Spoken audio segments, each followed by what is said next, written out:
दुनिया को शांति और मानवता का संदेश देने वाले तथागत भगवान बुद्ध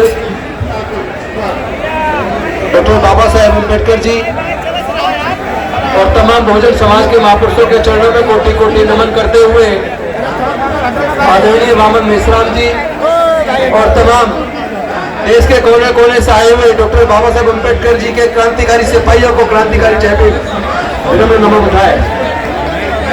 साथियों, आखिर ये भरोसा, ये विश्वास मोदी जी में और बीजेपी के नेताओं में कहां से आता है कि वो कहते हैं अब की बार 300 पार तो 300 पार आ जाती है, और इस बार कह रहे हैं अब की बार 400 पार। तो ये कहने का भरोसा उनमें आता कहां से है? ये कहने का भरोसा उनमें उस ईवीएम से आता है जिस ईवीएम को भारत इलेक्ट्रॉनिक्स लिमिटेड बनाती है, ECIL बनाती है, और उस कंपनी के 7 डायरेक्टर में से 4 डायरेक्टर बीजेपी के पदाधिकारी हैं। जो बीजेपी के 4 पदाधिकारी उस कंपनी के 7 में से 4 डायरेक्टर हैं। वो कंपनी ईवीएम बना रही है और ईवीएम के अंदर उन्होंने रियल टाइम क्लॉक लगा के रखा हुआ है।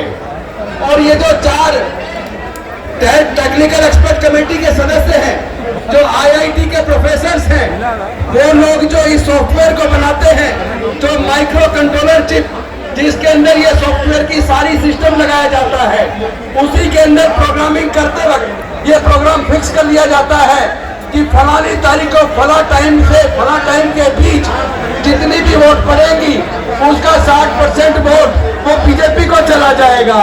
तो फिर आप जितने मर्जी वोट बीजेपी को हराने के लिए देते रहिए। अगर वो कह रहे हैं अब की बार 400 पार, तो आपकी वोट की चोरी करके वो 400 पार चला जाएगा। लेकिन इस बार भारत के लोग, डॉक्टर बाबा साहेब अम्बेडकर को मानने वाले लोग, डॉक्टर बाबा साहेब अम्बेडकर की कुर्बानी को बेकार नहीं जाने देंगे, क्योंकि ये वोट का अधिकार इतने आसानी से नहीं मिला है। जब इस संविधान सभा के अंदर इस बात पे चर्चा शुरू हुई, अंग्रेज जाने वाले हैं, हमें अपनी सरकार चुननी है, वोट का अधिकार किसको मिलना चाहिए? तो संविधान सभा के ज्यादातर सदस्य वोट का अधिकार केवल ग्रेजुएट को, इनकम टैक्स पेयर को और बड़े बड़े जमींदारों को देना चाहते थे। लेकिन डॉक्टर बाबा साहेब अम्बेडकर जी ने सोचा इस मनुस्मृति की वजह से जो धार्मिक बंदिश थी, हमारे लोगों को पढ़ने का अधिकार नहीं था, तो हमारे लोग ग्रेजुएट नहीं बन पाए। हमारे लोगों को व्यापार करने का अधिकार नहीं था, तो हमारे लोग व्यापारी नहीं बन पाए, तो इनकम टैक्स पेयर भी नहीं बन पाए। हमारे लोगों को संपत्ति का अधिकार नहीं था, तो हमारे लोग जमींदार भी नहीं बन पाए। इसका मतलब ये लोग भारत के दलित, पिछड़े, आदिवासी को और महिलाओं को ये वोट का अधिकार नहीं देना चाहते।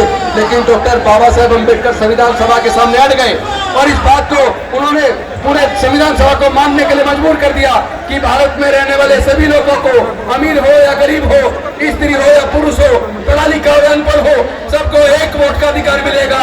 1 वोट 1 वैल्यू, यानी आपका एक वोट होगा और सबकी वोट की कीमत बराबर होगी। लेकिन ये जो ईवीएम के माध्यम से हमारी वोट की चोरी हो रही है, इस तरीके से ये डॉक्टर बाबा साहब अम्बेडकर की कुर्बानी को बेकार करना चाहते हैं। इतनी आसानी से हमारे पढ़ने के रास्ते इतनी आसानी से नहीं खुले हैं। ये जो नौकरी का रास्ता मिला, तरीके का रास्ता खोला, ये इतनी आसानी से नहीं हुआ।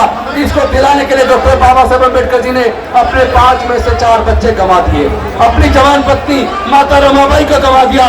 तो हमारा सब कुछ इन्होंने जो लूटा है, ये अब चूंकि बाबा साहब ने जो रास्ता खोला था, इन्होंने शिक्षा को महंगा करके वो रास्ता बंद कर दिया और सब कुछ प्राइवेटाइज करके नौकरी का रास्ता बंद कर दिया, ठेकेदारी पर फैला दी और अब ईवीएम के माध्यम से हमारी वोट की ये चोरी करते हैं। मैं वामन मेश्राम जी का धन्यवाद करता हूँ। उन्होंने सबसे पहले ईवीएम के खिलाफ बैलेट पेपर वापस लाने का जो आंदोलन शुरू किया था, वो आंदोलन अब सफलता की तरफ बढ़ चला है। हम ना झुकेंगे, ना डरेंगे, ना बिकेंगे, ना डॉक्टर बाबा साहेब अम्बेडकर की कुर्बानी को बेकार जाने देंगे। हर प्रकार की कुर्बानी देकर हम बैलेट पेपर वापस ला के रहेंगे। बहुत बहुत धन्यवाद। नमो बुद्धाय। जय हिंद, जय भारत।